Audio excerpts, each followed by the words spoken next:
If not now, when? If not now, when? The thoughts going through my head as I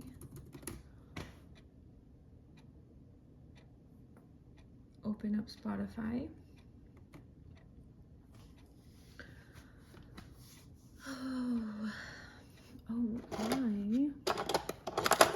I'm using this cool little tripod thing.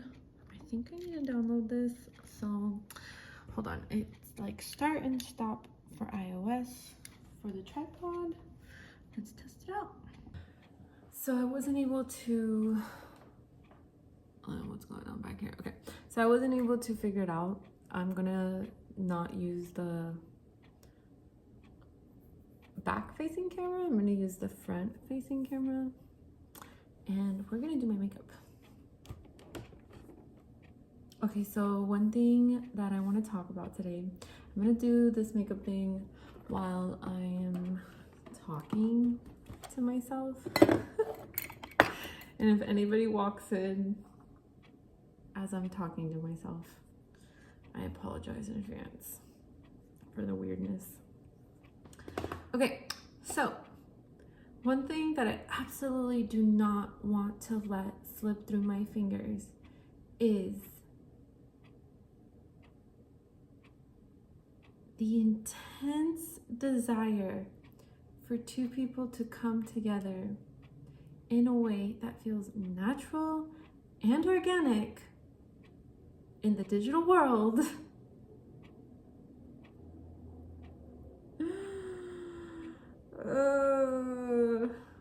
Backtrack. It's intense. It's very, very, very, very intense, to say the least.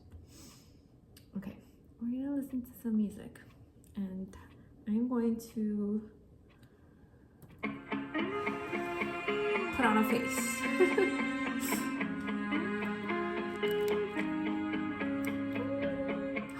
Oh, I need to go wash my hands first.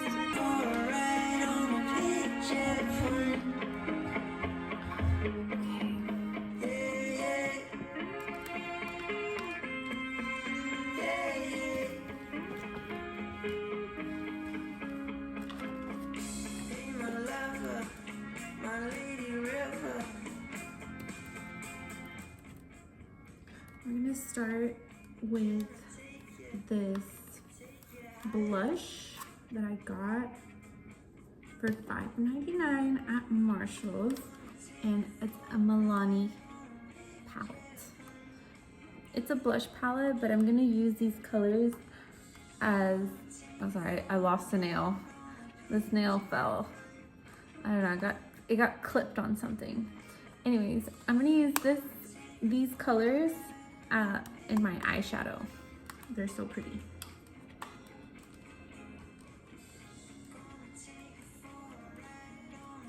So I used to wear makeup a lot more when I was performing on stage and stuff for like concerts and band.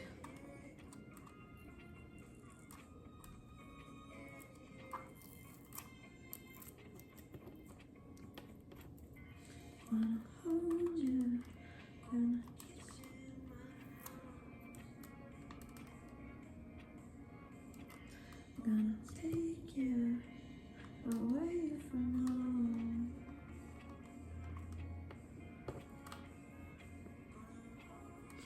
I really gotta get this sticky stuff off. It's very important to me. Where's the camera hole? Oh, it's right here. Very important to me. Get the sticky stuff off. Oh my gosh. My nose is itchy.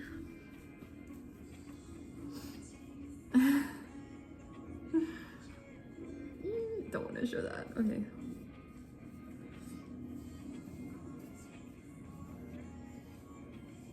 Chill out. I used another part. This is the part, the nose.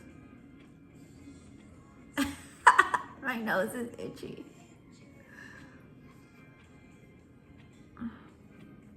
I used to do this on TikTok a long time ago. I got off of it though, because it's just not it. Like, TikTok just wasn't it. And then I transferred to Instagram. And then how Instagram became my dating app, I don't know. But I would say that it started probably around 2020, like 2021, 2022. Yeah. After I left band, I feel like it just kind of like became like my dating app. I know I'm not the only one that thinks that way. You know? Anyways, I got in a relationship at around that time. I feel like I'm in a healthy place to talk about this relationship now. One, because I'm thousands of miles away, and two, so let's see, that was in 2022, 2025, and exactly 3 years ago, I filed a restraining order. Actually, I filed a restraining order in April. Like I said, 3 years ago. Anyways, so that was a very interesting episode in my life. But around that time was when I started like outsourcing myself through Instagram. I was like stuck in this relationship, and I was like binge watching like relationship stuff, relationship advice, which, mind you, I always would watch. I'm gonna be pausing this periodically because I don't really have that much space on my phone. So if I don't save it and then like it gets filled up, I think it like deletes the video, or I don't know. I need to get an upgrade with more memory. Okay, yes, so I need more memory on my phone. And back to what I was saying about like outsourcing like my expressions. I would do it through like subliminal messages, I guess, through like my story. I would just like post things that were relevant, either lyrics to a song that really felt right, exactly about how I was feeling at the time, or like I would post a picture and then like the caption would kind of subliminally say what I was feeling, and the person that it was directed towards, like, honey, if the shoe fits, call her Cinderella. Like like the person who I was trying to direct that towards knows probably deep down that I was trying to direct that towards them, right? So that's when it kind of all started, I think, was after I left band and I met this guy. Cause like he was like really mentally and emotionally, like he was just very, I would say, toxic. I mean, I guess that's my own fault, right? But it was like, I found out that, hold on, I'm gonna tell you a little bit about this guy. Okay, so in the relationship, like I never check phones and things like this because it's so stressful. Like, why am I gonna look for the thing that's gonna stress me out, right? But it got to the point where it was like blatant as day, him like flirting with girls in front of me. I was like, dude, you're not even like hiding it at this point, right? So then that's when I was just like, okay, I'm really kind of ready to break up, so let me just go through the phone because like I'm ready to get out of this. Like let's look for some proof. I need some proof to get out of this. 1 second. I had to get some products, so I needed to get toilet paper to dry off this mirror that I'm cleaning with this, and then also I wanted to get my face cream, and then this hyaluronic acid and collagen that I use kind of like a toner. It like firms your face. So let me just dry this stuff off. So anyways, kind of back to this old situation that I had going on that lasted too long. I think 2 years too long, right? So I was ready to get out of the relationship, so I looked through the phone, and you know, lo and behold, I found everything that I needed to get out of that situation. One of the things that I found and I discovered was this guy had the audacity to tell his friends, yeah, bro, get in a relationship. You'll save so much money because you can, something about like using the girl's resources, like, or just getting in a relationship will like lock you in the mentality of like productivity. I don't know if it was like the first or the latter, but like it was just, I just felt used. Like nowhere in that was like emotional value, like, oh, having her moral support makes me a better man. Like it was not it. It was just strictly financial gain. So that was like the relationship, I guess. For him, it was a financial gain. So yeah, I was very, very hurt from that, because like being used as a woman for finances is weird in today's society. And mind you, I wasn't making a whole ton of money. And like every time I like got a better job, better finances, he'd be like, no, you're still not making enough. Make more. So that was just like mind blowing. Like, oh, it was so stressful. I felt like I was walking on pins and needles on a daily. It was horrible. It was the most horrible experience. This guy had a very repressed sexual needs. I guess like he had like some sexual trauma growing up. Like he was exposed to a lot of pornography from his dad, and like his uncles had like a garage where like the section had like a whole slew of like this content or whatever, like videos and stuff. So he got exposed to that at a very young age, and like the psychology behind that, I don't want to open that can of worms or dive into that rabbit hole. So long story short, don't want to expose him. I don't want to like throw trash on him completely, because like I guess it's kind of not his fault that he was like exposed to these things by his parents. So, but he physically had like really good looks, and so like that's kind of, and charisma, and like those were the things that like got my attention from him. Charisma and like attractiveness level, and then like his excitement to be with him, to be with me at the beginning was very exciting to me. So but nothing was like taken slowly. Everything, like we moved in with, after like meeting him, he was introduced to me by a cousin of mine, but we knew of each other's existence because of coming from the same high school. So we knew of each other's existence. I to this day say he became friends with my cousin just to get to me, but he'll tell you a different story, right?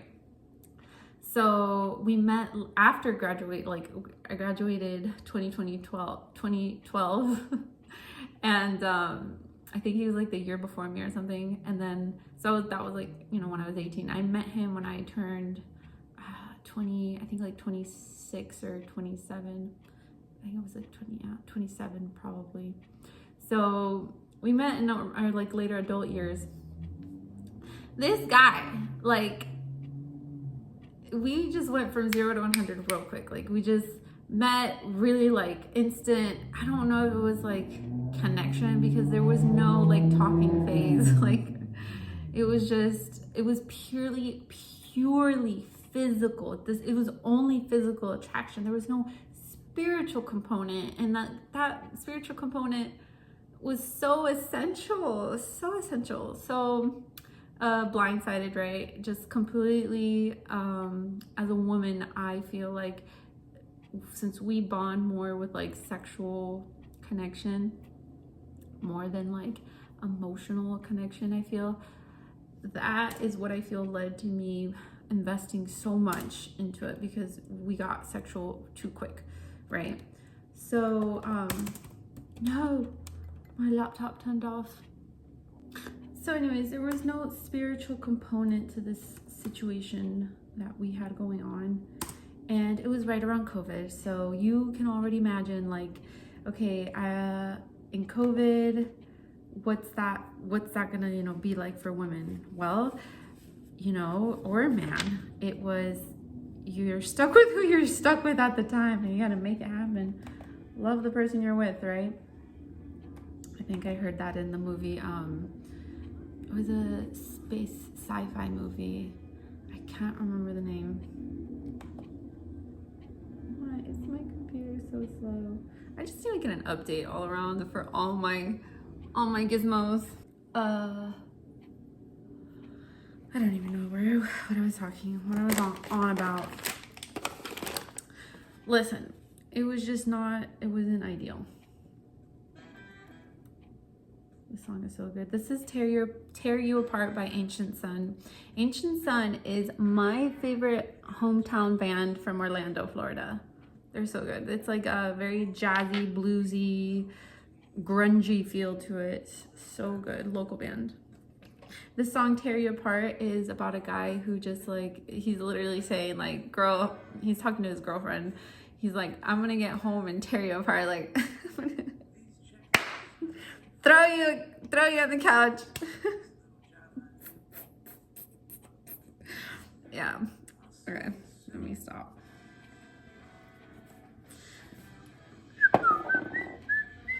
Okay, so first we're gonna go in with this serum and tighten up our face.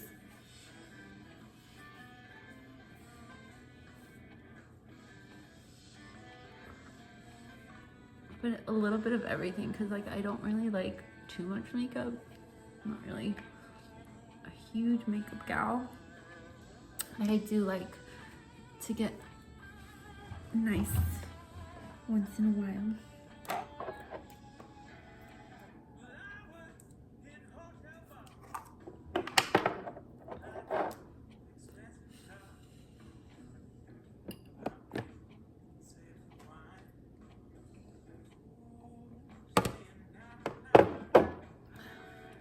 Working 9 to 5. Oh yeah, COVID. You kind of stuck with who you're stuck with, you know? And if your guy is abusive, or even your girl is abusive, there's a lot of guys who are embarrassed to admit that they get abused by a woman. But let me tell you, when I went to put in a restraining order, there was a guy in there too, and like, you could tell in his face he was so embarrassed. I felt so bad. But like, he probably got beat up by this chick too. Like, sucks, you know?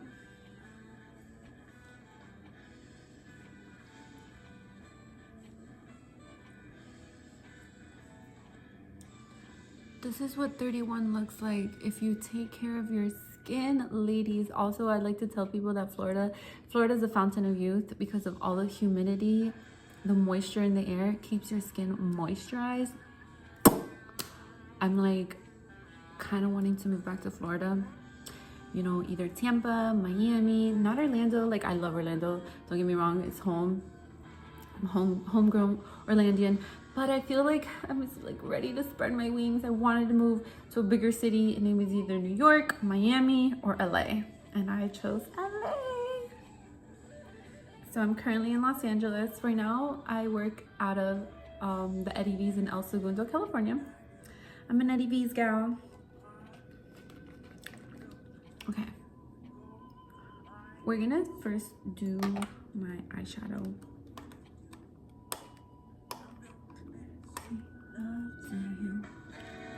When I get home, I'm gonna tear you apart. I'm gonna touch you in all the right spots. I'm gonna do what you want me to do. I'm gonna make sweet love.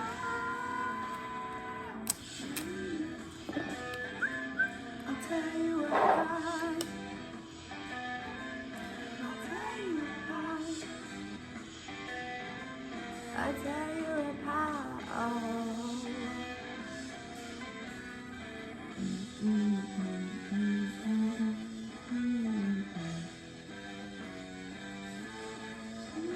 This color brings out the brown in my eyes.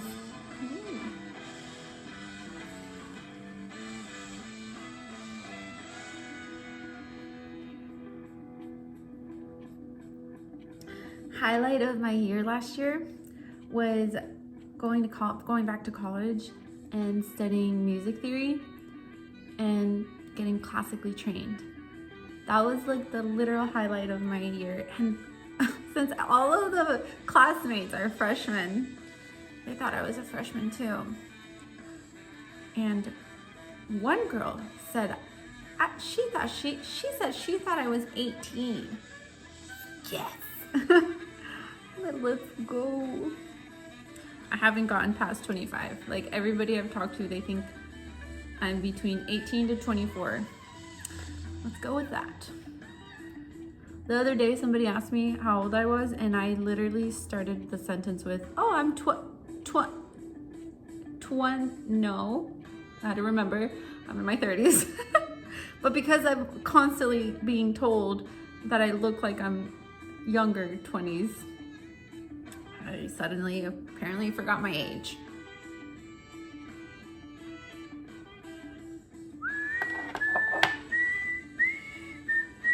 This is the best part.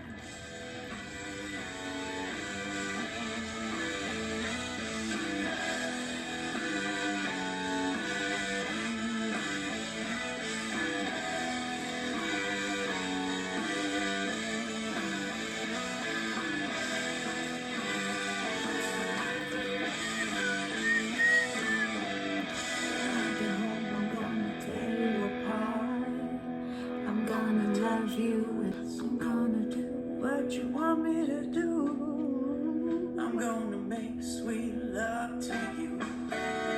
When I get home, I'm gonna tear you apart. I'm gonna touch you in all the right spots. I'm gonna do what you want me to do. I'm gonna make sweet love. Oh!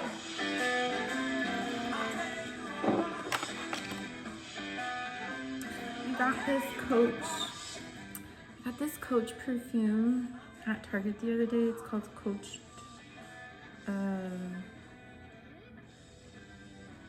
Dreams Vaporistra Natural Spray, made in France. Oof, it's way too heavy. This is like a date night for sure perfume. My daily perfume right now, my daily perfume is Omnio Crystal by Bulgari. I love this one so much. Oh, it's so subtle. Well, this one's very, it's very, like, reminds me of like marshmallows and clouds, right? But it's very good. Okay, this one is probably gonna be my new daily. Good Girl, Very Good Girl by Carolina Herrera, because it smells like berries, and I want to smell like fruit. I want to smell like a fresh basket of fruit, baby. So, all right, let's play with some colors. Let's go into our crease with City of Dreams from Morphe Meredith Duxbury palette. I know nothing of these. This was a gift.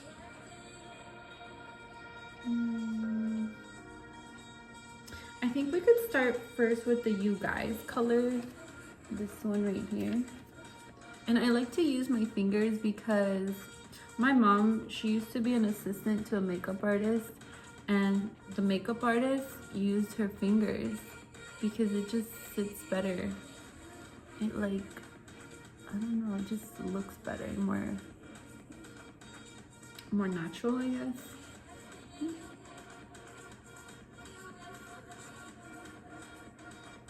I'm all for it.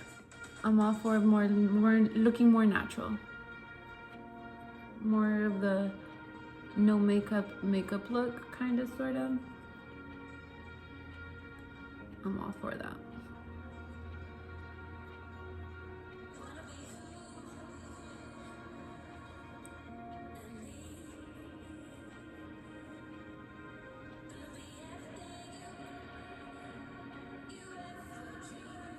Go in our eyebrow bone, lift our eyes,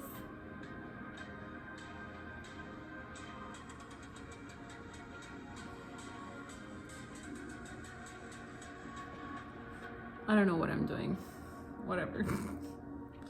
This color is a little lighter, maybe I should use that one instead.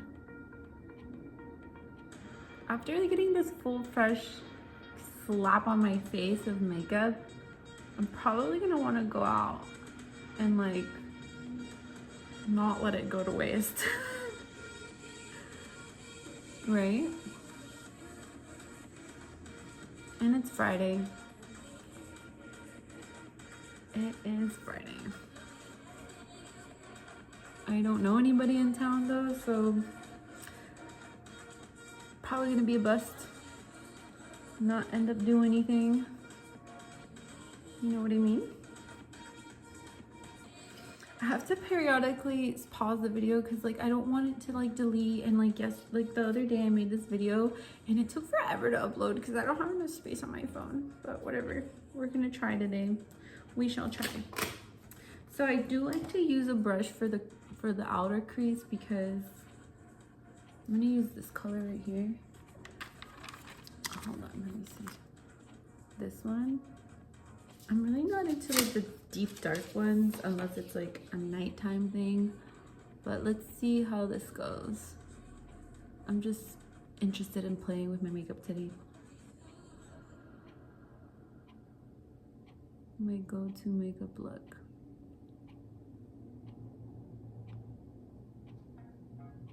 So truth be told, I don't make a lot of money. I know that's random, but I make about $22 an hour, and now I'm about to start 40 hours a week, and taxes in California are 18% of your check. Wild. In Florida it's like 12, right? So, and I got a new car, and the insurance out here is crazy, and for food, like I eat like a bird. So I'm spending roughly around $300 a month on food. And also the restaurant has family meal. So they cook one meal a day for everybody, which is really nice. And so it helps me to save money. I love working for the restaurant. I really thrive in an environment to help people feel welcome whatever vicinity I'm in. Kind of tying back into like the music industry and how I thrived getting people to like be happy. So that was my thing, was lifting spirits. Just like, doesn't matter what walk of life you come from, I was just interested, and I still am, in making sure that people felt included, you know. White people learning how to dance salsa, you know, Black people feeling included. Every walk of life, every single nationality. I wanted to make sure that nobody felt like they were left out. I wanted to make sure everybody felt like you were included in the party. So I would like get everybody to dance, no matter who you were, where you come from. That was the thing. Inclusivity.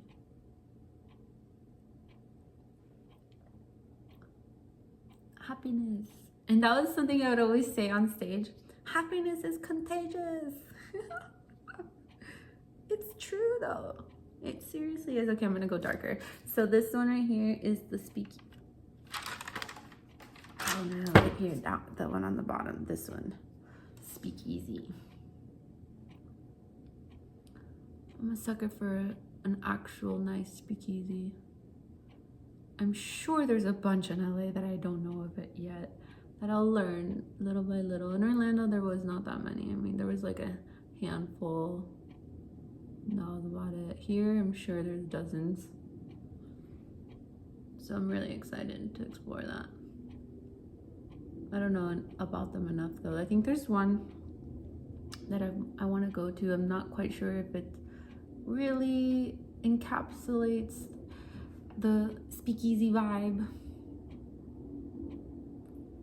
It's called Sinners and Santos and Sinners or something like this. And then you go inside of it, the bar, and it has like Catholic relics and it's really beautiful, the architecture. And I believe it's on like the 17th or 18th floor of a Skyrise Resort hotel or whatever. So it has like a nice view. I'm sure they have like tapas. They close kind of early. I think they close at like 10, which is cool. So it's, yeah, so it's like a restaurant. All right, this is looking cool. So I am doing my eyeshadow first because it's gonna like fall in this area. I'm very tempted to go in with some black colors. This one's called Call Me a Car. We're doing it. Go big or go home, right? Go big or go home. Ooh. Oh my gosh.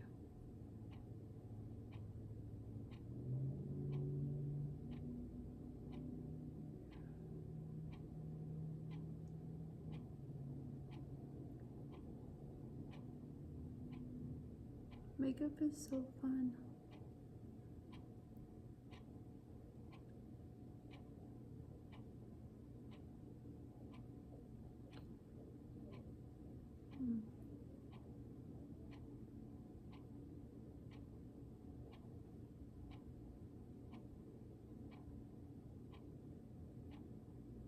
So anyways, back to this like digital dating thing. After this guy that completely like almost broke my spirit, because no, he tried to make me feel like I was smaller than him. Nope, not happening. It didn't happen. He thought he broke my spirit. No sir. It was literally like the show Euphoria. I felt like I was living in the show Euphoria. The Latina girl with this white, abusive, narcissistic boyfriend. So literally, it was literally that. Like his boss one time, I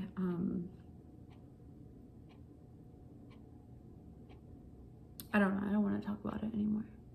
Like I said, I healed, but it was just bad. It was just bad. And I felt like I was in jail. Because financially, like, I wasn't able to get out of that for a hot minute. Until I was able to. And I, at that point, had to, like, create an escape plan. An actual escape plan. Of how I was, like, gonna get out of there. Like, one of those plans where like you're like in your head thinking about, okay, what am I going to take with me, the essentials, this and this, what is being left behind. I had to leave my guitar behind. I had to leave like a bunch of clothes behind, everything. I was able to recuperate it later down the road when my cousin and him started talking again, to kind of like get my stuff back for me. So yeah, because like it was like almost 2 years later after everything had happened that I was able to get my guitar back, right? So pretty intense, pretty intense, I'm not gonna lie. So transitioning from that guy to the situationship I had going on afterwards was very interesting, because my body was in like fight or flight mode, but I was also like really like desperate to detach.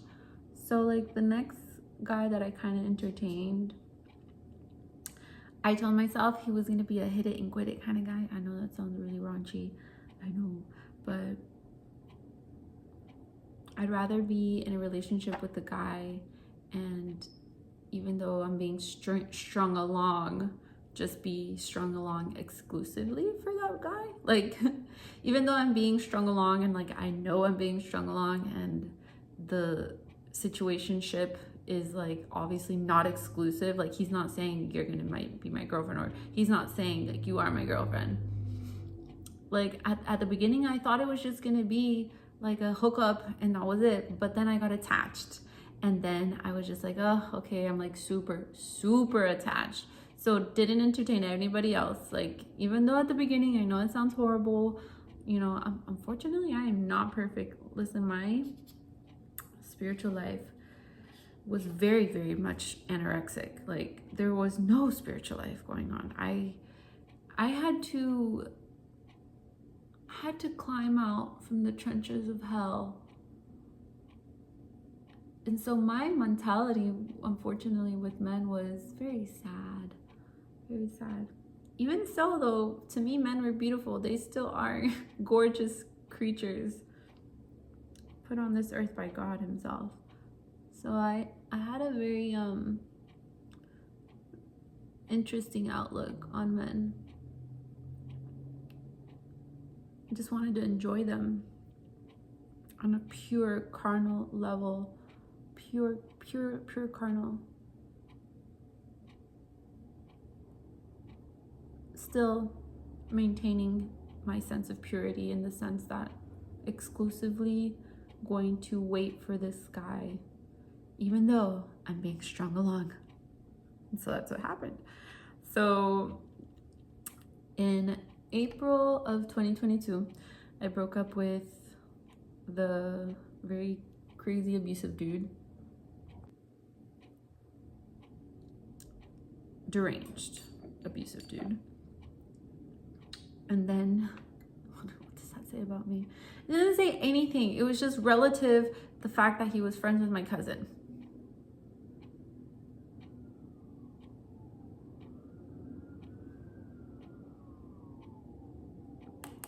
Two good-looking people coming together.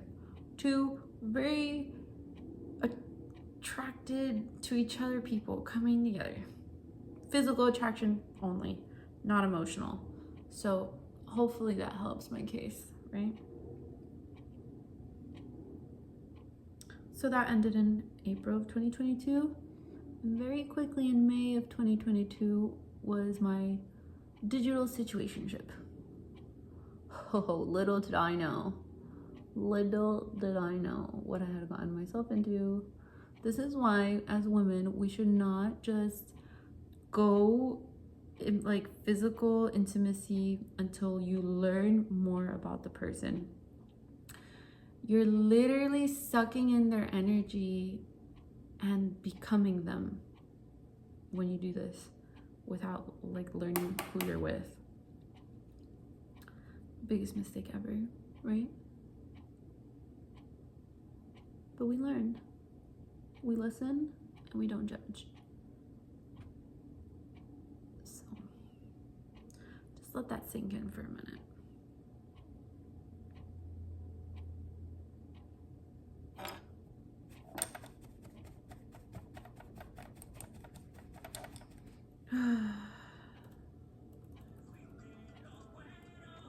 I love this song. This song is called Mayor que Yo by Michael Stewart. This song is talking about a young guy who's falling for an older woman.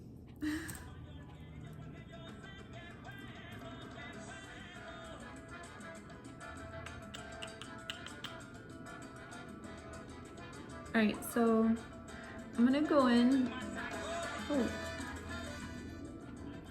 I'm gonna go in and soften the black with the brown with this one right here, with the bigger side of this brush. The skinnier side of it is going with the black stuff. So kind of like down the middle. Yeah.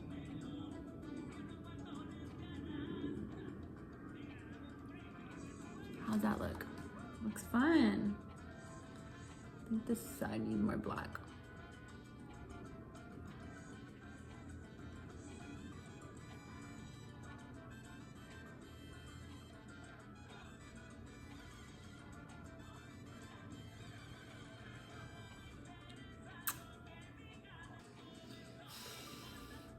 So that situationship quickly broke from May to August. And in those months, January, March, April, May, June, July, August, those 3 months, we only had sex 3 times. And since he's the last person that I've slept with. That was in August of 2022. And we are in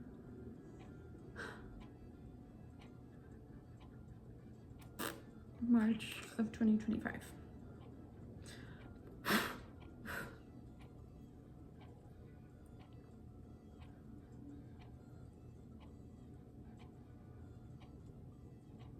The moment of silence for my celibacy.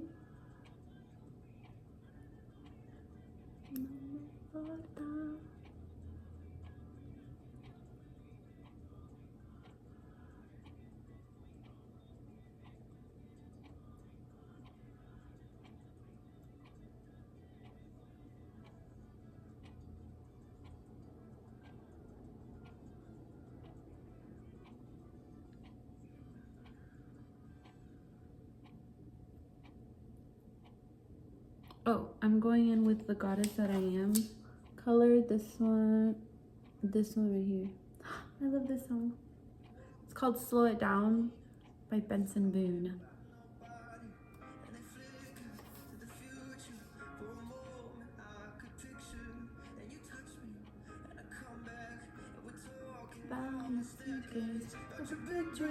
On the big screens, out of Georgia now, you're lonely in this city. Lying with me, and you're scared it's moving quickly.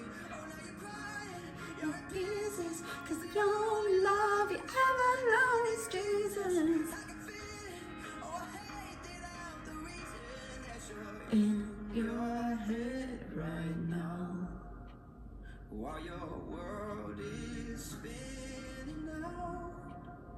So slow it down, take a moment now, we're too young to drown.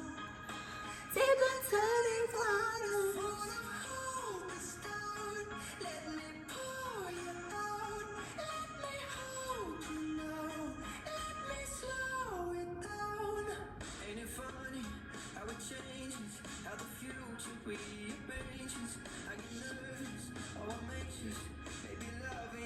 Is dangerous. Okay, talking about lose you. I feel like this whole digital dating thing, the reason why I want to talk about it is because of that last situationship, I was exposed to something that I never knew about before having met him. When I first started dating him, I started noticing that out of nowhere he stopped watching my stories. On Instagram you can see who's watching your stories and who's not, but he was very responsive on his stories, even though I couldn't see his picture in my recently seen. The posts on his story that he was making felt like they were in response to what I was posting for that day. So it got me to think, I'm like, is this an accident, or is this guy playing games? Like, what? I immediately thought, oh, there's probably an app where he can watch my stories without me seeing and proving that he's watching my stories.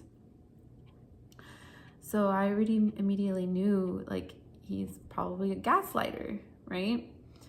But I fell just like any other human being would fall for that.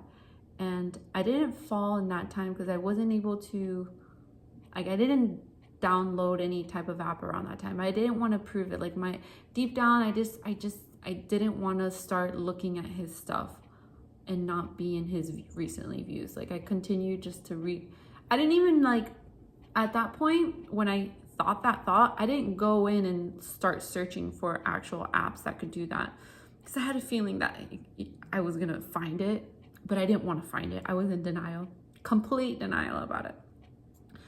We are in 2025, and I can assure you now that more people know about these types of apps than they did in 2022, because it spreads like wildfire, right? One person does it, and then another person talks about it, sees it, tells their friends about it, and then so on and so forth.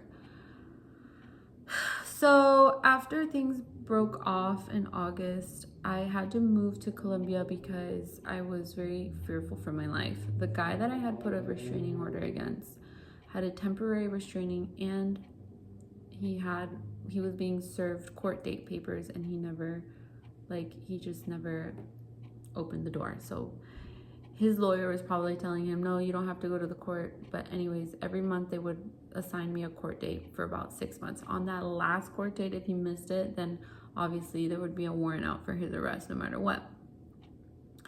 So based off being scared of him, my friend told me that he had bought a gun. And I knew that he was out to kill me, or well, at least wanted to. And I wasn't willing to stick around and find out. So I moved to Colombia. Stayed with my father in the safety of my father's embrace. And it was the best decision of my life. I started going to church. I started finding my spirituality. I was heartbroken because at that time, the guy with the situationship, I was emotionally attached to, physically attached to, didn't even care that he was playing games. I was just enamored. And I still was so unhappy because I was desperately trying to tell him, talk to me through actual real life. Stop talking to me through these digital realms, these dimensions. I'm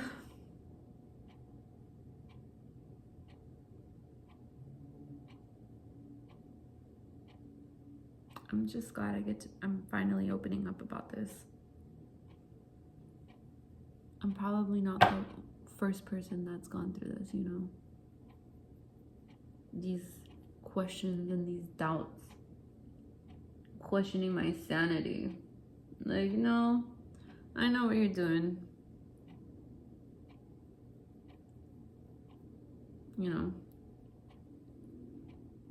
My intuition was very strong. Very, very, very strong. It still is very, very strong.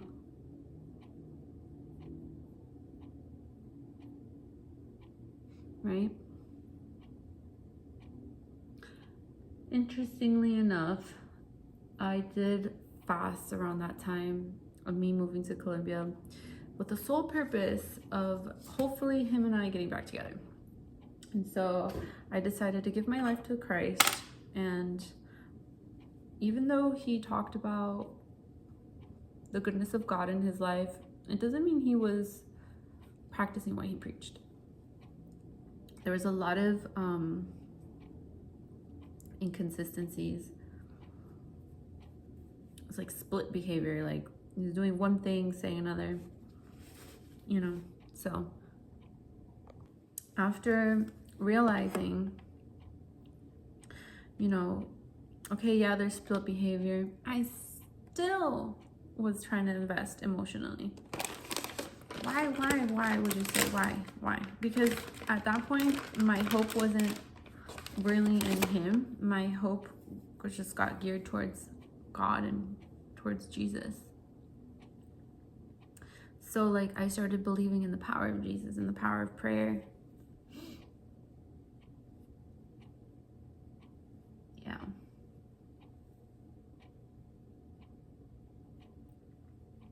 Then I noticed that he was posting about another girl because he would repost some of her actual post from her wall onto his story. So of course, me, curiously enough, looking into this person, I then realized that he probably learned this from her. And so you go to someone's page and you look to their followed list, and you as a woman, if you're anything like me, your instincts,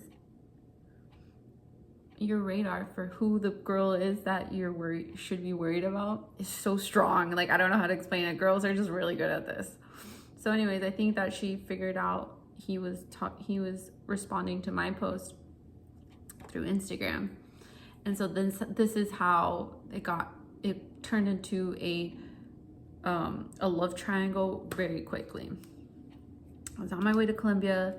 There was obviously inconsistencies with him, but I chose to deliberately ignore them, and still didn't download the app to watch his stuff privately.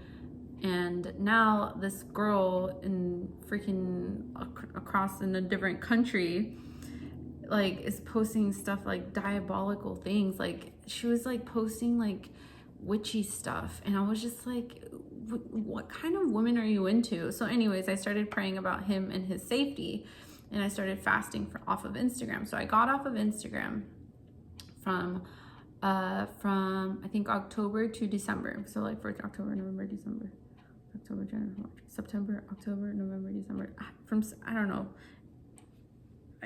Anyways, like for 2 to 3 months, I got off of it. It was really hard for me because I was very addicted, but I knew that if I had a chance with this guy, I had to make some sacrifices, right? So I knew that like he'd want to like chase me more, kind of, if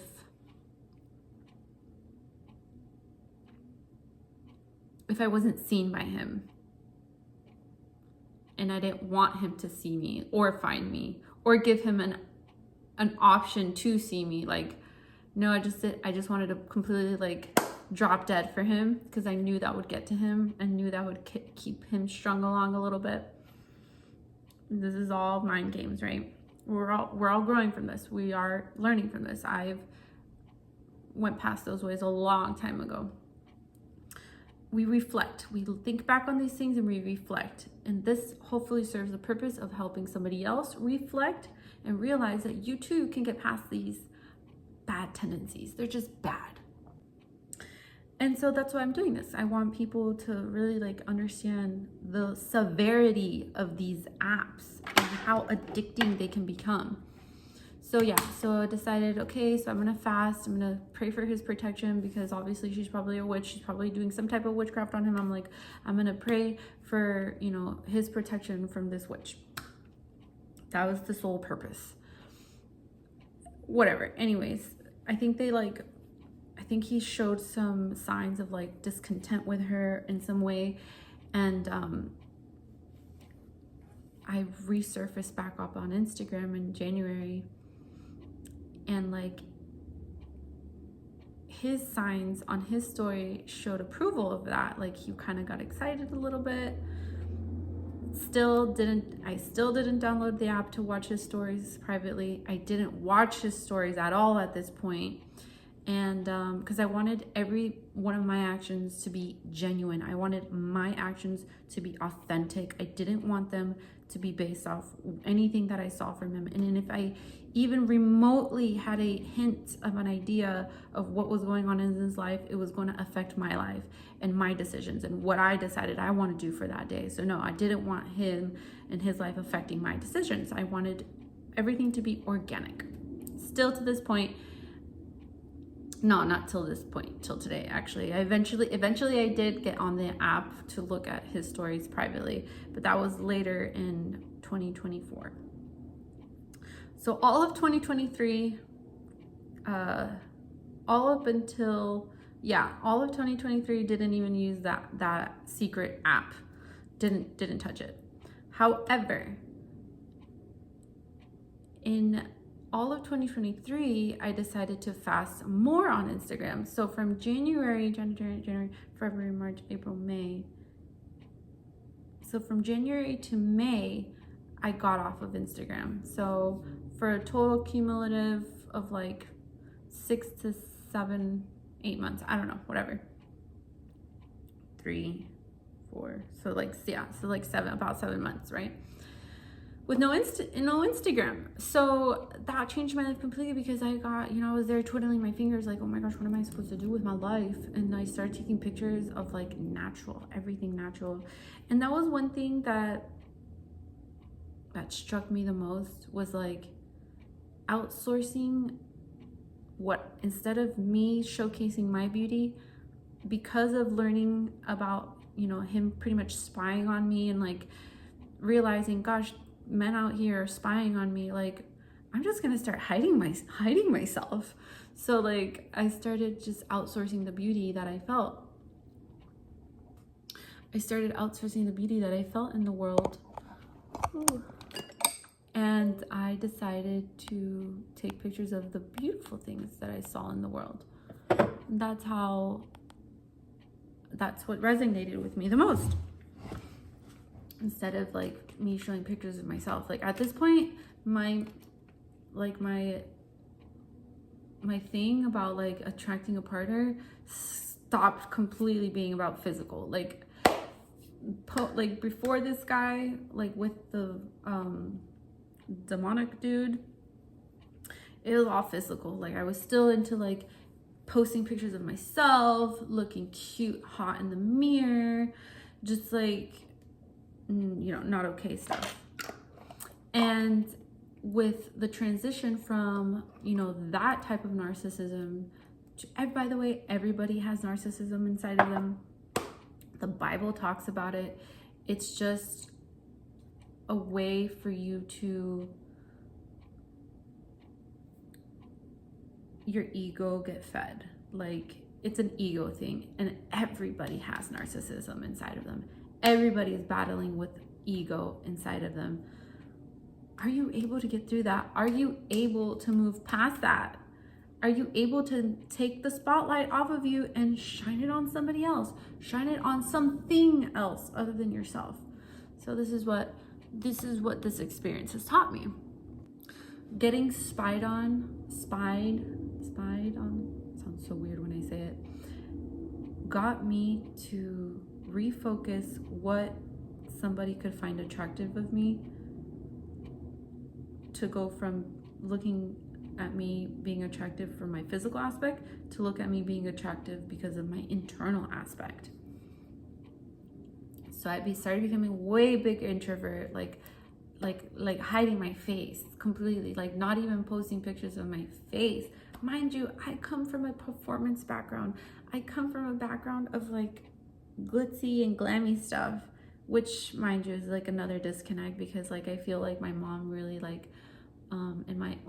my father, I feel like it was more my mom, was kind of like one of those things where like it was like pushed onto me to become a singer. I don't know. Anyways, because my father is a singer. He's done that in his life, and I come from a background of musicians on my father's side.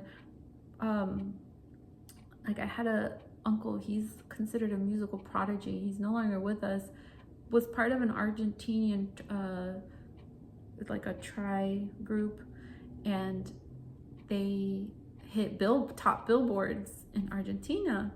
And around the time, I think it was like the 80s, between the 80s and 90s, that's when he was really famous in Argentina. So a lot of like the tropical Spanish music is in my blood from my father's side of the family. So I feel like my mom really was just like trying to push that narrative on me at a very young age. And so it ended up happening. Like I ended up loving, you know, being in that environment and embracing that extrovertedness. But at my core was very much a shy girl, very much prude. I remember being called a prude. This is not okay. The societal pressure for a woman to lose her virginity around that time in my adolescence was very high, and I don't know what it's like now. My sister, she's still a virgin. Like, sorry, Delaney, I didn't call you out, but like that, my sister's generation, like I think she's like 24. My sister's generation is very like, I'm more prudent, I guess you would say, which I love. I wish I had that. I lost my virginity when I was 16, and my first boyfriend, we lasted almost 5 years on and off. But it was like, you know, pressured, because before I lost it to him, all the girls around me were talking about like, oh, sex is cool, sex is fun, blah blah blah. And I'm thinking, I'm like, I'm not even ready. Like, so I felt so much pressure. I was like, okay, well, if I'm gonna lose it, I'm gonna make sure that the guy that I lose it with is hot. Why I came up with this idea, probably instinctual, you know, like the survival of the fittest, like the evolutionary aspect of it, whatever, right? A beautiful feature type of person. And it was horrible. It was horrible. I'm sorry. Like, nobody on their first time, like, it was his first time, it was my first time. Like, we don't know what we're doing. Like, we were in high school. He's older than me, like 2 years older than me. I was a sophomore and he's a senior. Or I was a freshman, he was a junior. Just like, just like back then, losing your virginity was just like apparently a very like put on narrative to women. I don't know. I don't know how I got to that, to talk about that. But I you know, kind of like going back to today in age, I think back on like my sexual nature and all of this, and like I just really hope somebody can heal from this, because your true version of who you really are at your core is not what your mom tells you. It's not what your dad tells you. It's who you are, your friends. It's just who you are.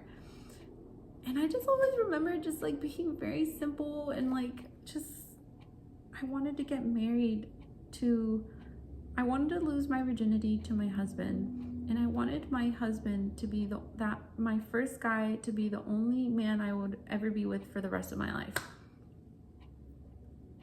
That was in my head. That was in my blood of what I wanted. And I didn't get it. So yeah, here we are. All right, let's switch it up. I'm gonna now put foundation on my face.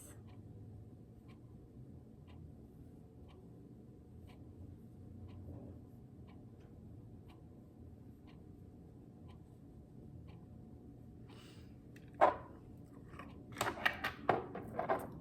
put some cream on.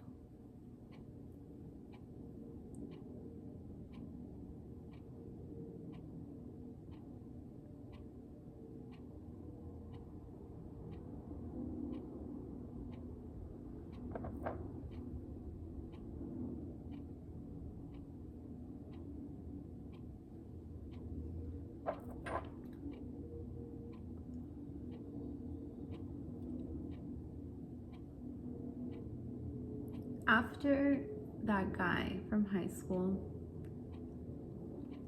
I did like a bodybuilding competition, did a couple pageants, very, very extroverted things.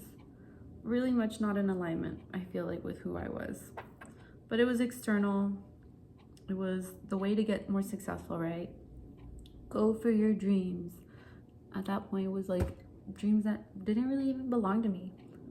My mom always told me she wanted to be a beauty pageant queen, and now I feel like I did it because I was being told to by other people around me, girls that were also doing beauty pageants around me. So it was just like this thing that like everybody's doing it, so do it too. Excuse me, was that really me though? You know, crazy thought. No. In my head right now, so slow down, deep into these waters.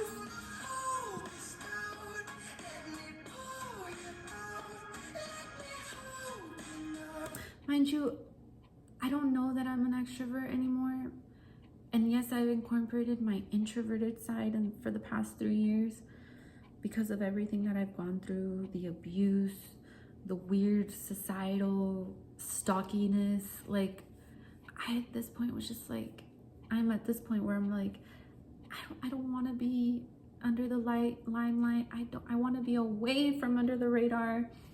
I found so much peace and tranquility and just like not worrying about what people think with my life, and kind of just living in private, making mistakes in private, maintaining my integrity in private. And my path with Christ got so strong because of a simple fast on helping somebody at the time. Helping them brought me some fulfillment, because in my mind I was praying for their betterment, and the prayer was, even if that person's not for me, Lord, please help them. Whatever, because he's addicted to drugs. I ended up finding out that he is or isn't anymore, I don't know, addicted to opioids and marijuana and alcohol. So like and cocaine. So all of those things together, like no. Like at that time, yes, I had still in my bloodstream hints of marijuana, and then also like a small amount of liquor, a little bit of wine. But I wasn't at that level of like all these heavy things. Never was I a heavy drug kind of girl. Even in high school, there was offered to me. I just wasn't into it. And I understand when somebody says they're somebody that's never tried weed before, I understand that feeling, because like I'm somebody that never did hard drugs. So like, and then people get like so surprised when I tell them that. I don't get surprised. So that's why I don't get surprised when somebody says they don't do marijuana. I just don't. I'm like I get you, fam. Like I get it. So changed my life. Was still in Delulu land about this one guy, thinking I'm gonna pray for him to get better, so he could be with me. I look like a ghost. Very much in the Delulu phase. Kind of like when I was young and thought that I was gonna marry the first guy that I had sex with and then that was gonna be the only guy for the rest of my life. Kind of like that. Very much Delulu, I guess.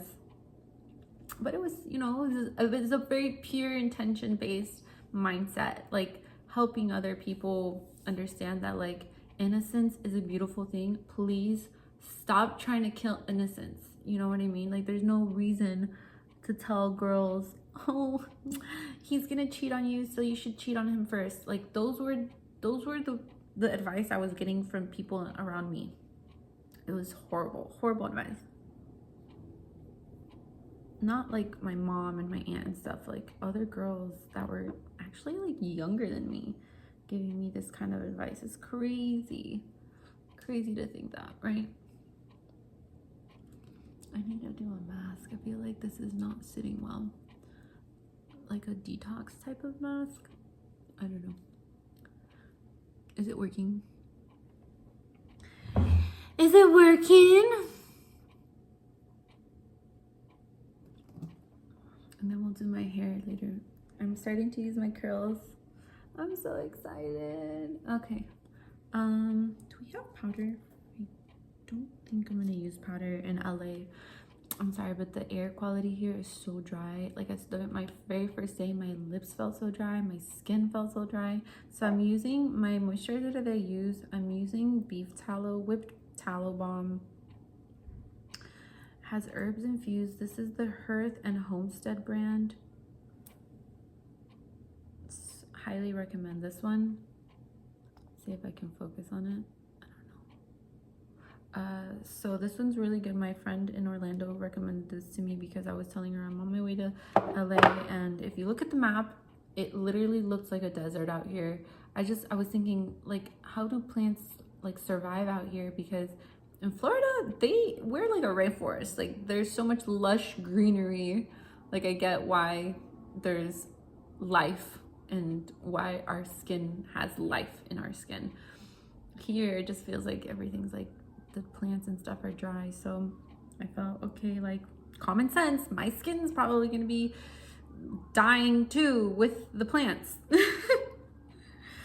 So anyways, I'm using that. So I don't want to use powder on my face.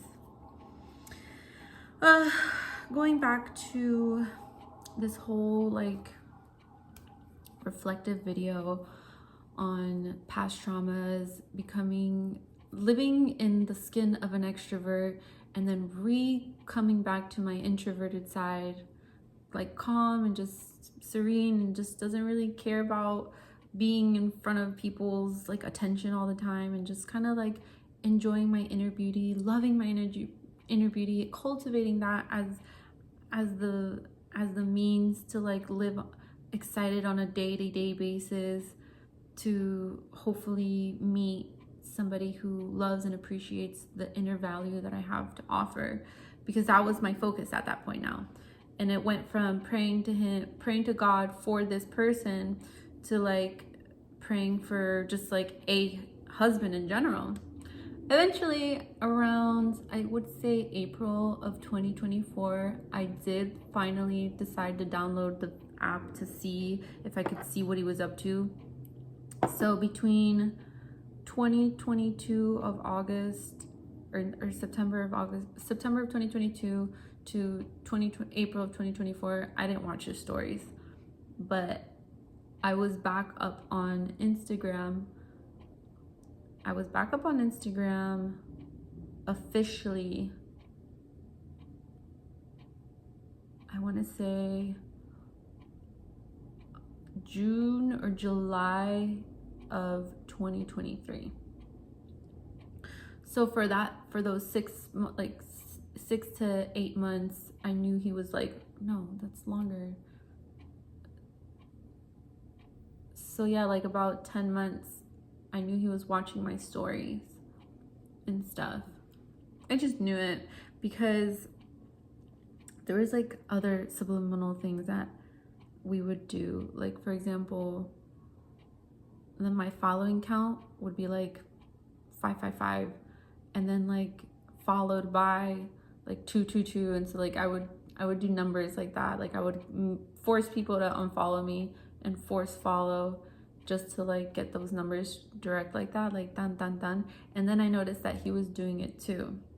So like it got really deep. Like this stuff got really deep. So I say beware. You will get in your head with these things that make no sense on the surface, but at a primal level they make sense, because I wasn't watching his stories, he was watching mine. He was letting me know, like, yeah, I see you watching me. And I got really upset because I started doing like posts about like me writing on a piece of paper in my diary, and then I would publicly post on a video like what I wrote. And it was getting him to, I wanted to invite him to open up to me, like reach out to me. So it was interesting. I did this one prayer and I said to God, you should never do this. You never test God like this. And I'll tell you why. I said, God, please do something. You better prove to me now that he's like is still interested in me, and you better do something now, because I'm not waiting for him anymore. Like, I'm done waiting, right? And I still hadn't been watching his stories. This was in summer of 2024. No, sorry, this was summer of 2023. This is like around September. I wasn't watching his stories, but I kind of thought he was watching mine, but I wanted proof that he was still into me. Like, it's like an ego thing, right? So I did that prayer that day, and that very same night, I got a message from him in my DMs. I about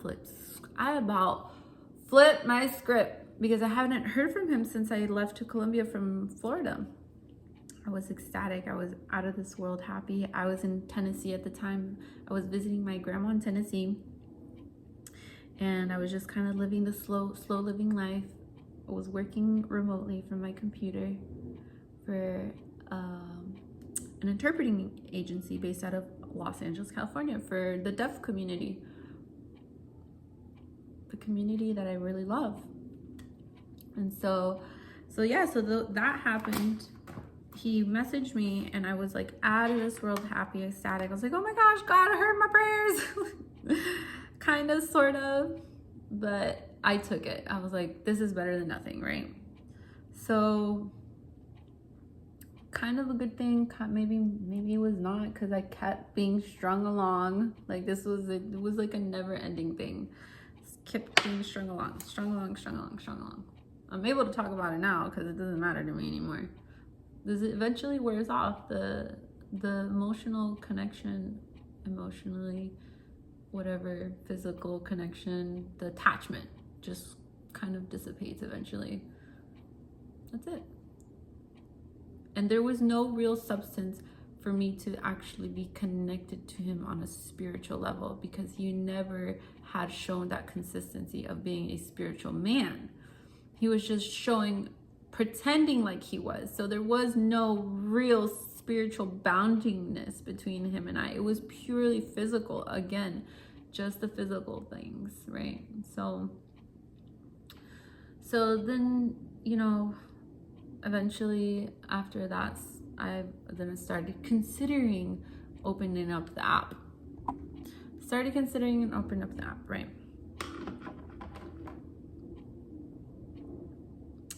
December goes by, still didn't open it.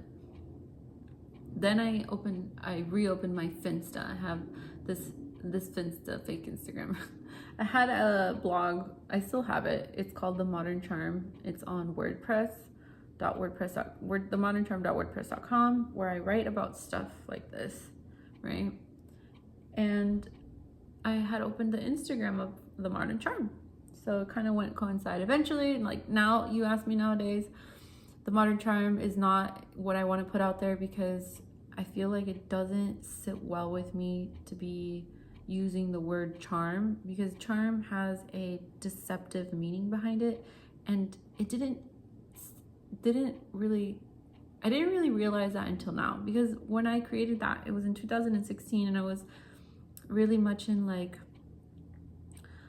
the la la land of love, where like I thought like things like Frank Sinatra was cool. So like he would talk a lot about charm. I'm like, oh my gosh, charm, that's so cool. Yeah, I'm gonna go off that. And I was like doing a lot of blog reading, and there was this one blog that I really loved for this girl who, she was a flight attendant for Emirates. Her blog was blogging all of her cities that she went to, and her blog is called The Modern Muse. So I thought that was amazing to kind of like piggyback off of kind of what she was using, except to create my own version of it, which was The Modern Charm. So, you know, The Modern Charm was my like pen name, I guess you would say, for a very long time, or maybe like my alter ego, like I don't know, whatever. But now you ask me, is that okay, if I'm okay with, you know, being identified as that? And like, no, like I realize today and age, it's like the word charm is really deceptive. There's a lot of deceptiveness behind that word. So like I don't want that to be something that I'm like presenting as a me. So we're gonna get rid of that completely.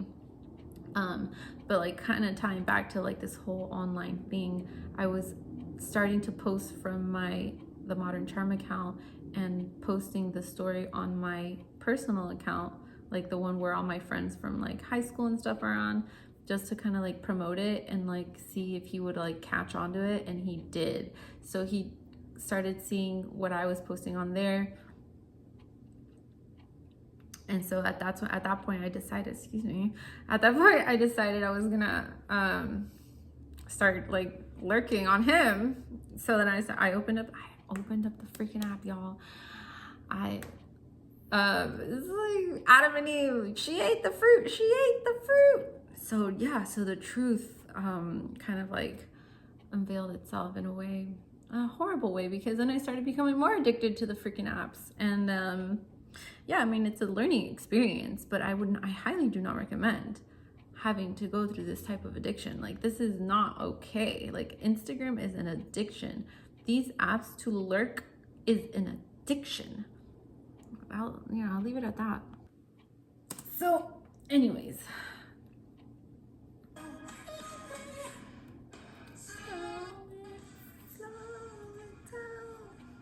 slow it down, girlfriend. That's it. Okay, I kind of want to put this pink one in my eyelids. I love pink. Pretty. Oh, I like. Oh, even though I already dust off my face. Okay. Anyways, yeah. Just the prayers started to change, and I realized he had his own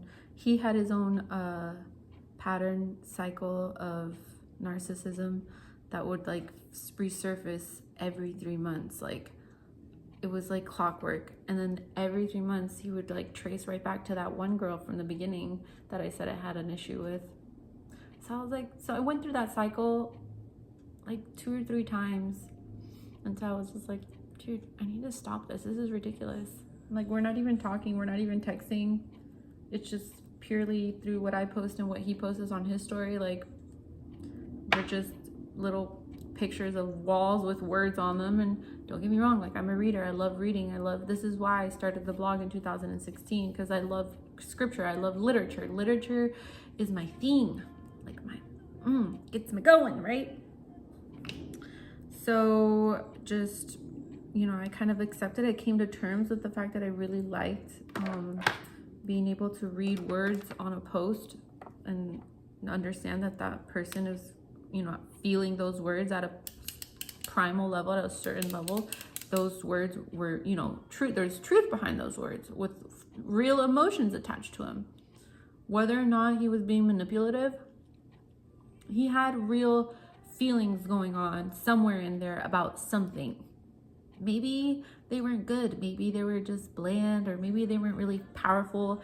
But like I said, or I haven't said this, but there wasn't an actual basis, foundation for something of sustenance for him and I. There was just nothing there that said these two are a match. They're gonna make it. There's just nothing there. And I have had to come to terms with that, let me tell you, because being in Delulu land for so long keeps you trapped in Delulu land for so long.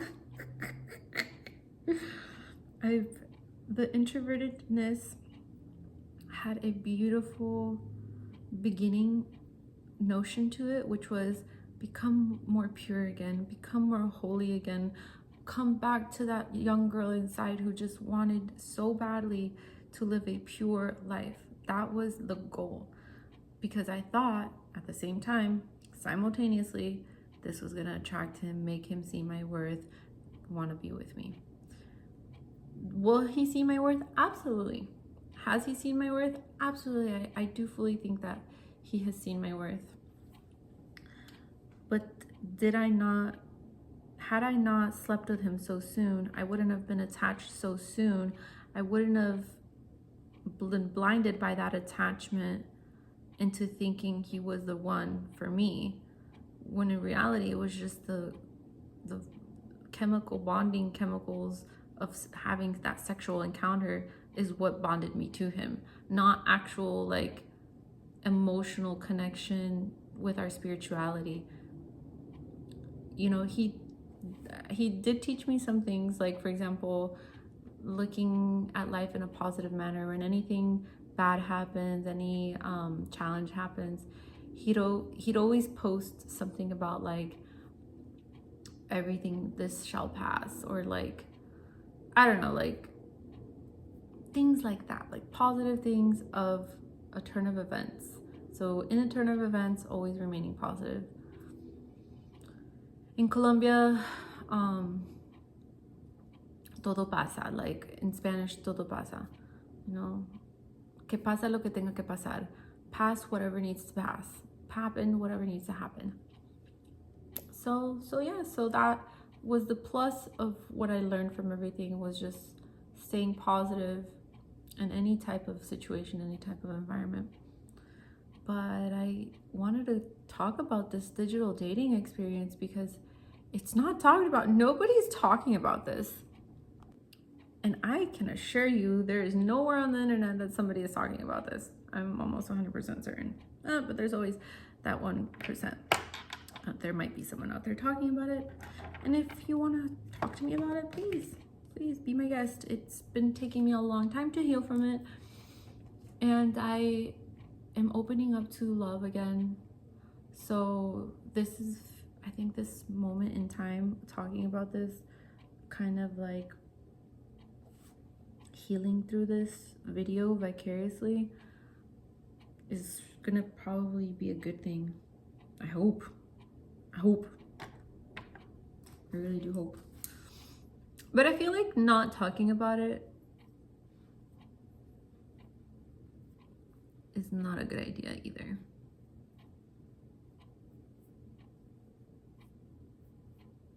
someone is gonna watch this and be like, yeah, I went through that. I know exactly how that feels.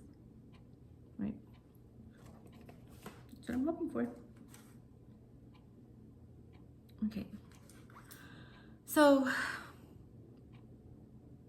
that was my digital dating experience.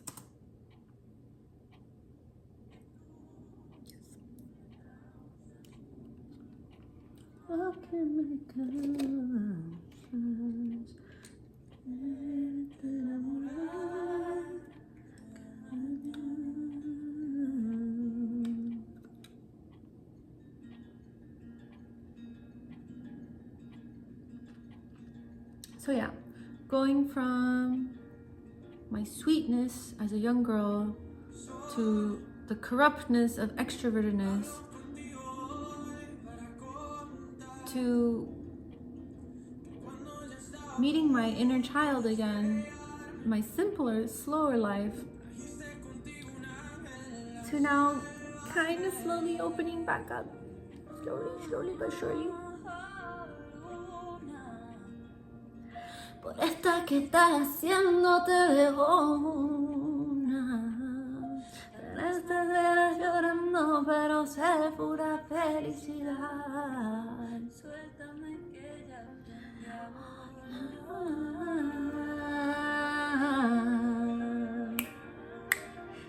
And the best part about all of this is that my spiritual walk with God is still so amazing and so strong and so beautiful.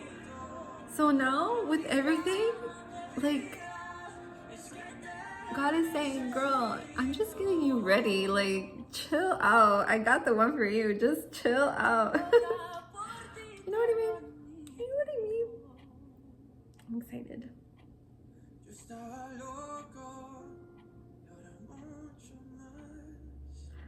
Contigo.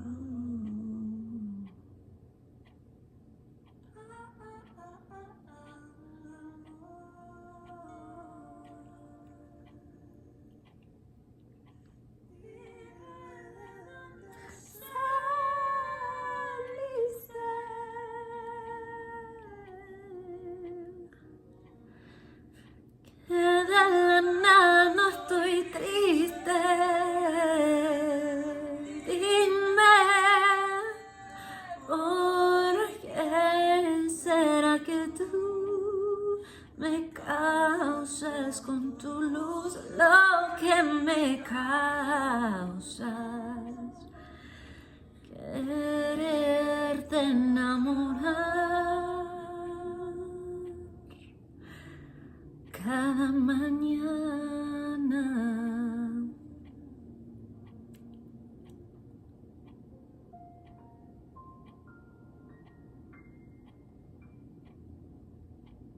Quick pause.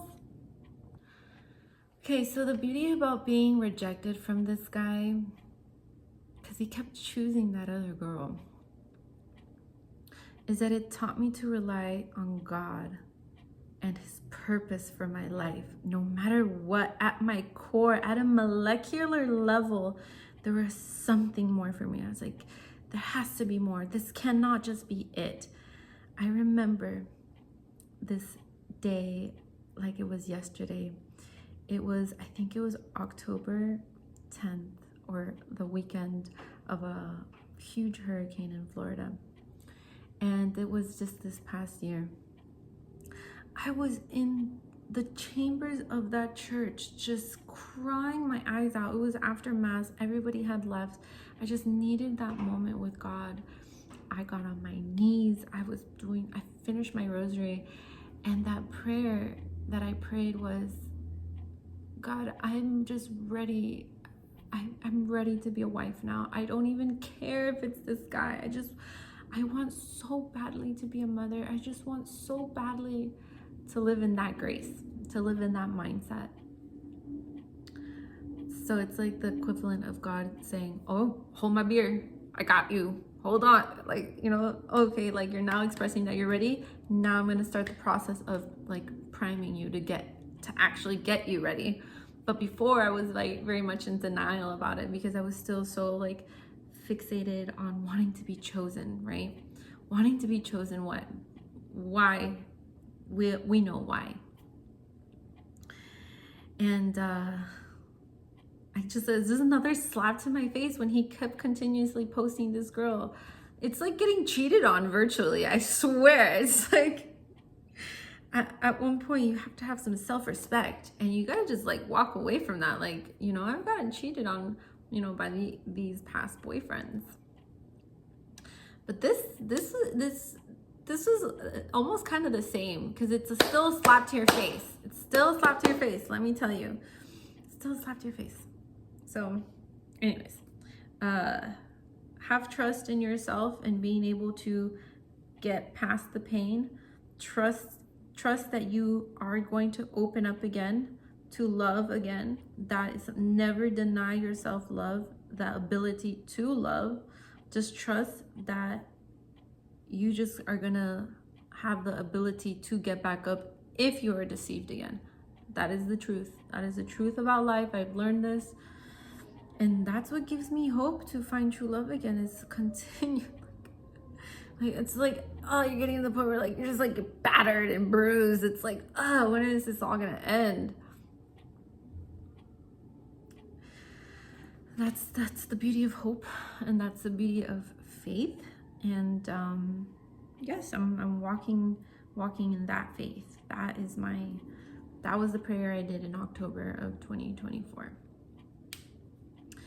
October, November, December, January, February, March. That was five months ago. 5 months ago. Here we are. Opening up again. Yeah.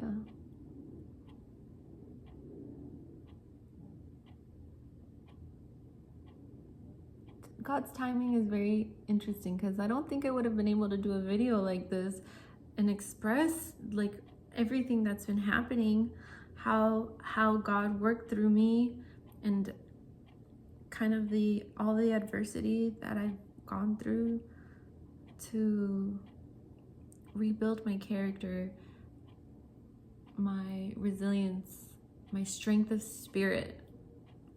It's been a minute. We're getting back there.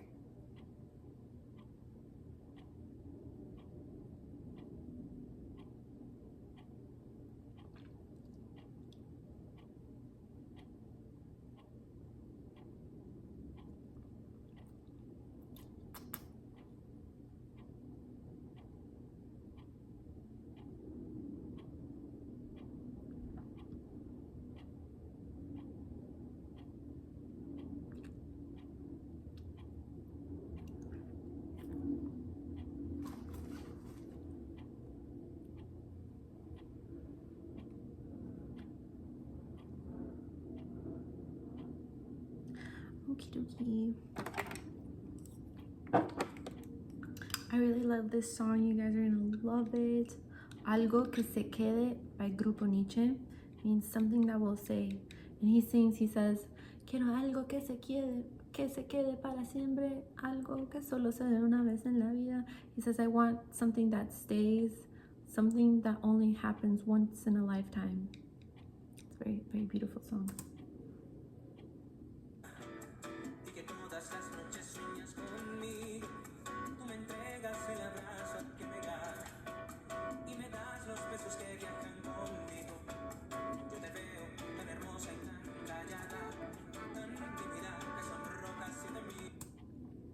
He goes, I see you so shy, so quiet, and you get red when I look at you. You don't know what goes on in my head. Please listen to what I have to say. Que se quede para siempre, algo que solo se da una vez en la vida. Si me pides, te lo digo de rodillas. If you let me, I'll ask you on my knees. Let me enter into your garden. Give me the key to your sun. I want to show you the colors of love. I want you to feel what it's like to go to heaven. If you give me that of what I yearn for, I swear you're not gonna regret it.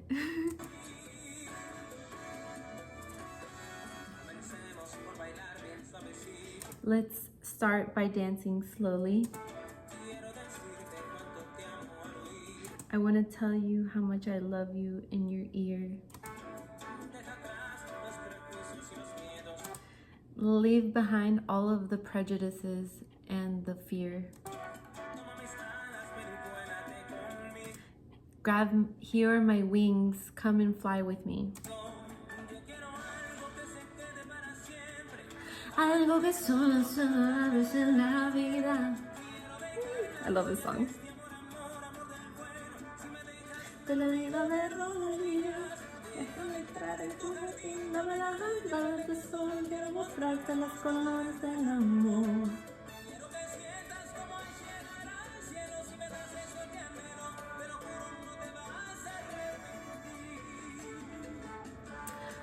We're wrapping up with my makeup.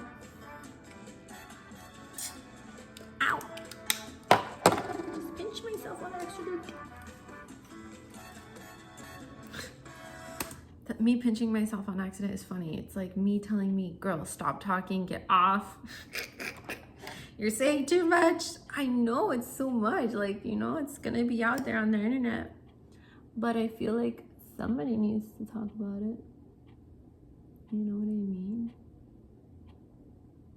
mean? My eyes look extra hazily today. It's like a honey brown. Honey brown eyes. Oh, right now in this view looks brown, but here they look honey.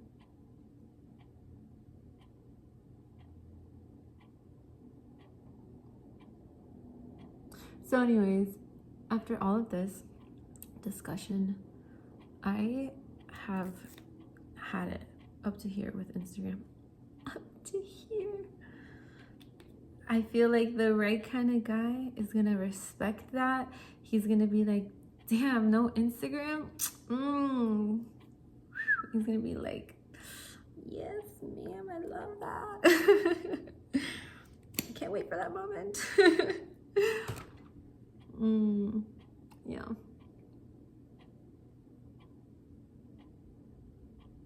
And that's the idea, is just to like walk in your purpose. And my purpose right now is I want to be the best mom that I can be.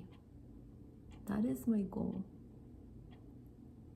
Loving, caring, attentive, educational, attention to details, giver of happiness. So, and that all starts with me. It has to start with my spirit and what resonates, what doesn't, what's working, what's not working, you know, all that is very, very, very much important. Should I put pink? I think I'm gonna put pink on my cheeks. Let's see, this is pink. Pink.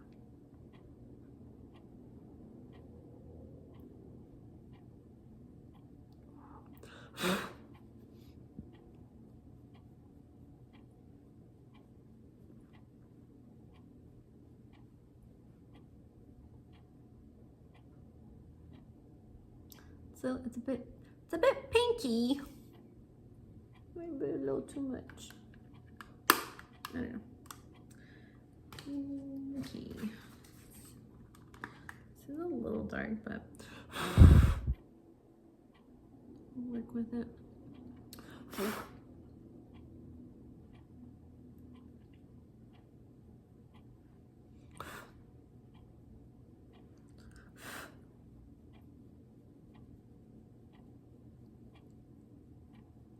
A little bit of a bronzy look. And take some inches off my big forehead. Listen, I love my big forehead. It's enough space for my coco. Gives enough space for my brain. My brain thinks too much for its own good. Sometimes I just cannot stop worrying. I worry and I worry and I worry and I worry. I'm always worrying, always worrying, always worried.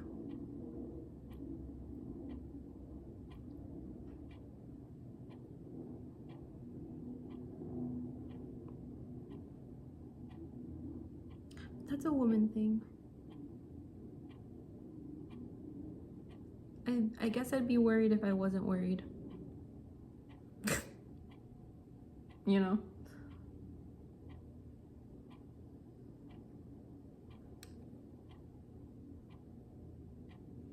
All right, ladies and gentlemen.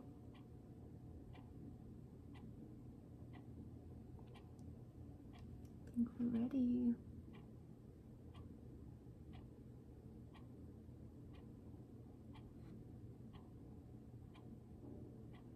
No hot date. It's just me, myself, and I.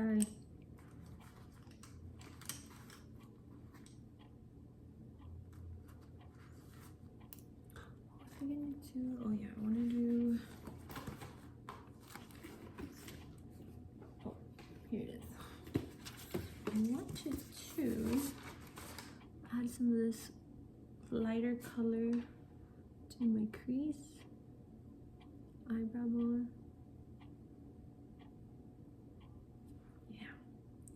It really brings out the eyes, I feel. This little lighter color up here. But I keep that area matte, not shiny. Yeah, matte is the way to go. As far as like the rest of my face goes. But I still like the shiny sometimes in the middle of the eye. But like shiny over here might be a little too much. I already put a little bit too much, to be honest. Kind of went overboard, but it's okay. We're having fun. Now I'm about to do my hair and show you the final look. Yes. Okay, my beautiful people, this is the final look.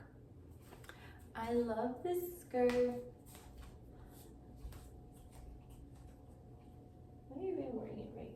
So here it is. It's a little short for my taste, to be quite honest. Showing some leg. Yeah, it's like a bit above knee length, but still, it's cute. And I have these really cute heels I'm gonna pair these with. Hold on. Okay, so we have options. So it would either be with these heels, or these gladiator sandals, which I love, they're my favorite. Or we can get use these like beachy style sandals. I'm gonna go with beachy style sandals because I'm inside the house. I'm not really going anywhere. Oh, it's just the tallest that this thing can go. This little tripod. Okay, let's sit down and kind of do a little recap. So, just like a little reflection recap. Yes, God has hugged me throughout this entire process, allowing me to always feel like I'm not alone, no matter what I went through and kind of like those troubling times. At every step of the way, every single step of the way, there was ups, there was downs. And it wasn't until I surrendered what I wanted the outcome to be that God said, okay, I'm ready to start working in your life the way I want to work in your life. Like, you have to do that. That was like the true test, right? Because even though my heart was like in the right place, praying for somebody, wanting to get better for myself so that I could in turn be the best wife I could be to this person, it got to the point where I was so like, betraying myself so much that I finally got fed up and I betrayed myself so like a lot. I got fed up, and instead of getting angry at God, I just said, God, I don't even care if this is the guy you have for me anymore. Like, I'm done with that. Like, just get me ready for who you want me to be with. And that was a prayer that changed my life. It was like clockwork. Like, cameras over here. It was like clockwork. Things started happening the way he wanted it to happen. Things were starting to fall into place. Idiosyncrasies, like serendipitous moments, fortuitous moments, things that like random moments of happiness that was just like in alignment with what the purpose was. It was amazing. A lot of blessings came from making that decision to start a new life and moving to a bigger city. And every step of the way, God has been like astonishing me with his grace and him doing the heavy lifting for me. Definitely did the heavy lifting for me. Like, getting here, there was a lot of moments where I was like, okay, you brought me this far to only get this far? No, I knew there was more. Like, any bump in the road, any situation where anybody else would have been like, if they're not having that firm foundation of faith, they would have completely crumbled completely. But no, strong women do not crumble. Absolutely not. And in the face of adversity, thankfully I was able to giggle it off, laugh it off, knowing there was brighter days ahead. Absolutely had my faith in that, because there was just so many things that were happening in my favor that was just like mind-blowing. Like, whoa, did you just bless me with this brand new car? Like, like little things like that, like making moves for me like that I was just like, wow, amazing, right? So that was like one really big sign. And then getting here and then meeting these amazing roommates who are so in alignment with who I am, and our personalities mesh so well. So now I have this wonderful, amazing, supportive women around me that I could easily bring them to my family in Colombia, bring them to my family in Florida, and feel like they're right at home because we mesh that well. So that other blessing was just like in the face of these decisions that I'm making, when God is presenting me with things that are pretty much like the heavy lifting stuff, he's like, no, I got you, honey. Like, this was the plan. Like, I just needed you to trust me first. And I'm still continuing to have that faith and that trust. So this is the product of this you see here, this brand new version of me, an improved version of me, faithful, faith-driven, full of life at 31. I feel like I've maintained physically, emotionally, spiritually well throughout my life.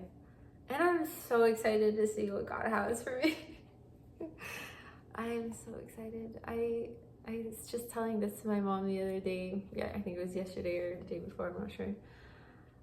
She was telling me about, like, we were talking to each other about my purpose here, and she definitely, in her prayers, has said, God, is Karina's life now like officially in Los Angeles? Is her family that you have for her there in Los Angeles? And I have no room for doubt that there's something really big for me planned here. I can't make this stuff up on my own. I really can't. Everything that I've been through is just like an odyssey, just a complete odyssey.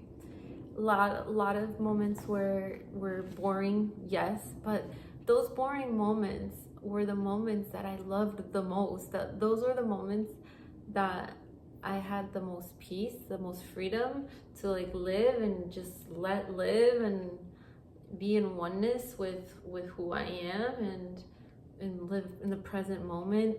No zero liquor. I like to have wine here and there. Zero marijuana, haven't touched that.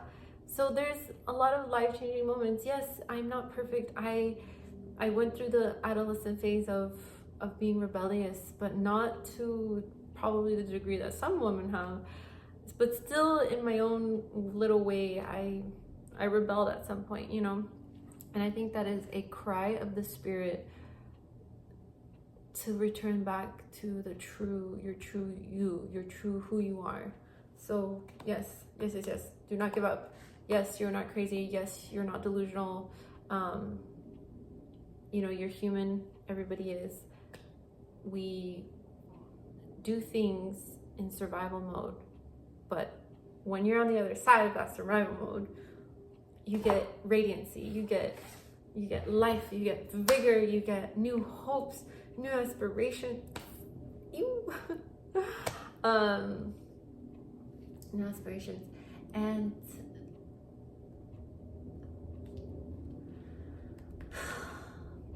just a zest for life, I would say.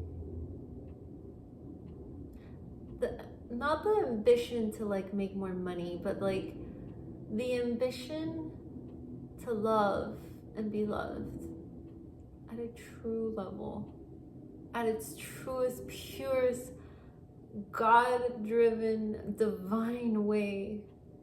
That is what's getting me up in the morning. That faith, that hope that exists. And God has shown me every step of the way that it is a real thing.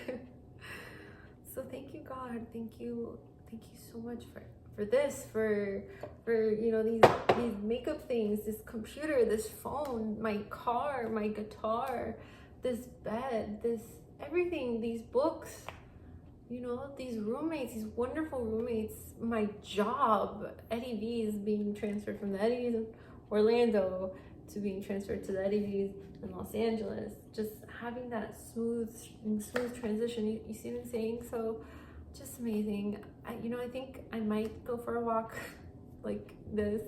I don't know yet. I don't know yet. We'll see. I'm still deciding whether I want to stay in today. It's Friday. What day is today? I think today is... Okay, today is Friday, March 28th. I am officially signing off. Thank you for whoever stayed to watch my makeup tutorial. It's not really a makeup tutorial, it was just you kind of sitting, watching me talk. Yes. Let's see what we got going on here. I need to do like a whitening treatment. Oh my gosh, this is embarrassing.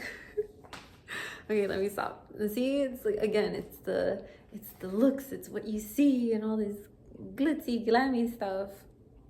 Like, we're all perfectly imperfect, and if we all can just accept ourselves the way God brought us to this world, we would be so much happier. All right, bye.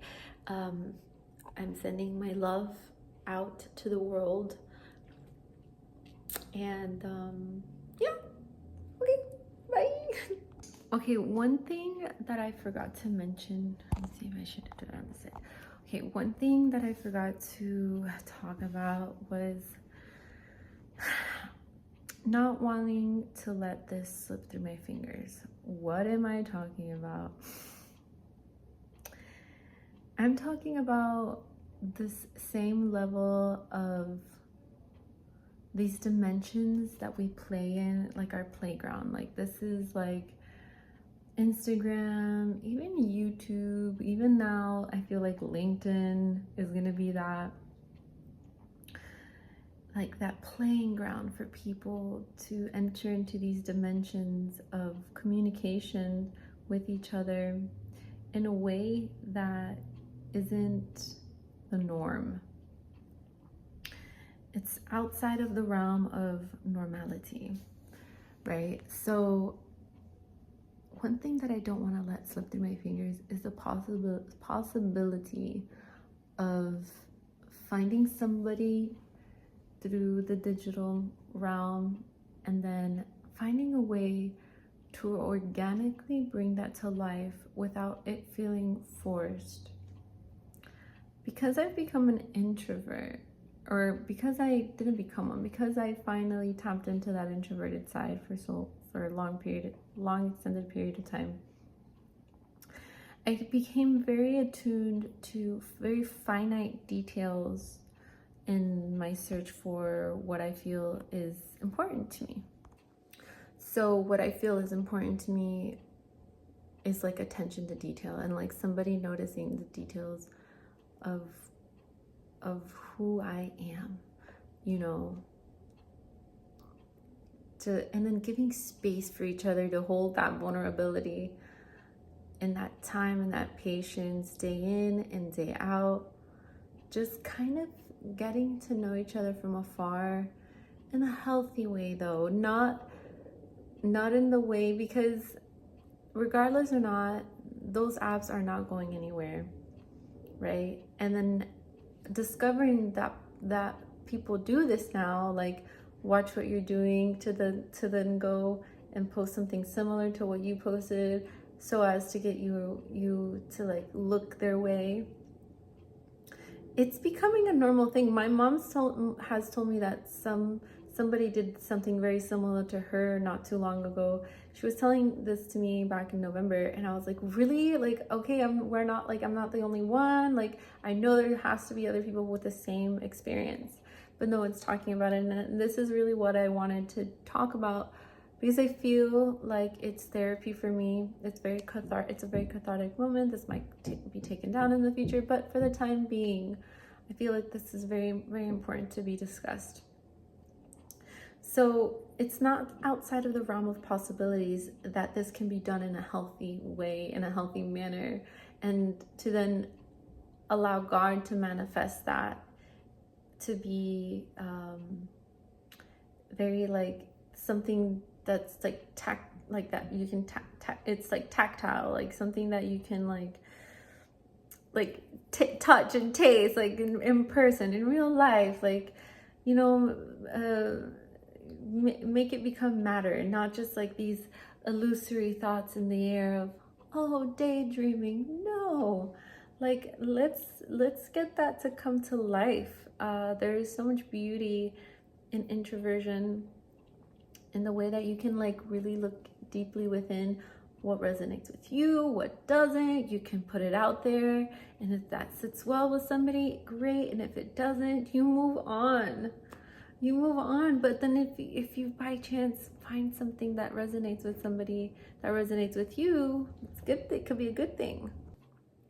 So let's not lose hope for these types of encounters, these types of moments. I want to make sure that everybody feels this kind of hope in these types of situations. Like, I mean, I felt for the longest time, I'm gonna be very honest, I was like, oh my gosh, this connection with that one guy, I was like, oh my God, like he's speaking to me in subliminal messages. There's nobody else in the world that's gonna be able to do that. And I'm, today and age, this is actually happening to me in real time. Yes, so God was just like, honey, I have something way better for you. You're holding on to this one rose, and God is like, no, I have a whole bouquet for you. So it's happening again in a very, very, very more healthier, amazing, loving, kind, patient manner. I'm excited to see how this goes. I might do a follow-up video in the future, but I've said that before about previous videos in the past. Like, for example, I was supposed to like do this whole video about like me coming to Los Angeles, and I was gonna film the whole road trip. I filmed the whole thing, but I didn't know that when you're connected your Bluetooth to the car and you do a video, the sound goes away. So that sucked. So all of the like voice videos that I didn't get recorded. So that was one of those moments where I was like bummed that I wanted to post a video, but I didn't end up doing it. So might do a follow-up about this whole situation. Y'all check in with me if you're actually watching this and you actually care. Check in with me later. I've been open in the past because I did a podcast before about talking about my personal life. I don't mind putting my life out there because I know people can learn from my experiences coming to America at 2 years old, you know, the all-American dream in a way, in my own little version, in my own little way with my mom. So, you know, maybe my experiences will help people. That's what I keep saying, and I truly, truly, truly believe that. Yeah. There's a lot to talk about.